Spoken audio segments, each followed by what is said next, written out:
আরে কাজী এফেন্দি, সুস্বাগতম। আপনি?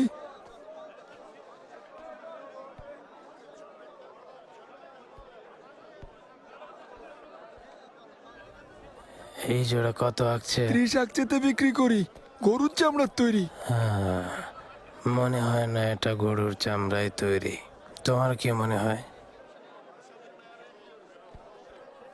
ঠিক ধরেছেন কাজী এফেন্দি, গরুর চামড়া না, ছাগলের চামড়া এটা। 10 আকচের বেশি হবে না এটা। ভুলে বলে ফেলেছি, চাইলে আরেক জোড়া দেখাতে পারি। ওর গলায় তক্তা বেঁধে সারা বাজারে ঘোরাও।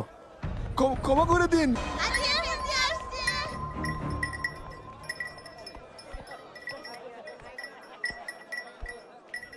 মাত্র এই কয়টা রুটি?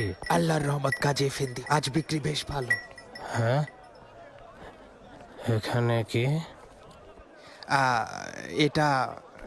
এগুলো গতকালের বাসি রুটি, পশুদের খাওয়াবো বলে রেখেছি।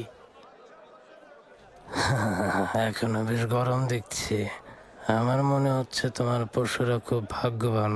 ফিরিঞ্জি এফেন্দি, এটা মেপে দেখো।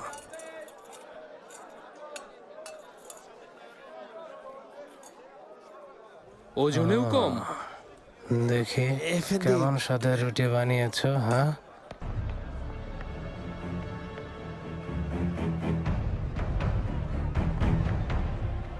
গমের আটায় আবার জবের আটা মিশিয়েছ। সস্তার জিনিস বেশি দামে বিক্রি করো, আবার ওজনেও গন্ডগোল করো। ক্ষমা করুন কাজী এফেন্দি, আর এ ভুল করব না, তওবা। উম্মতে মুহাম্মদ হয়ে তুমি আইন অমান্য করেছ, সেই সাথে ক্রেতাদের সঙ্গে প্রতারণা করা অনেক বড় গুনাহ ফিরিঞ্জি এফেন্দি। এর শাস্তি ভয়ানক।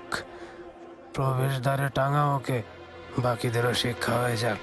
কাজী এফেন্দি, এই আমি তওবা করছি। কাজী এফেন্দি ক্ষমা করুন। কাজী এফেন্দি, আর করবো না, ছেড়ে দিন। কাজী এফেন্দি তওবা করছি, আর কখনো করবো না। কাজী এফেন্দি।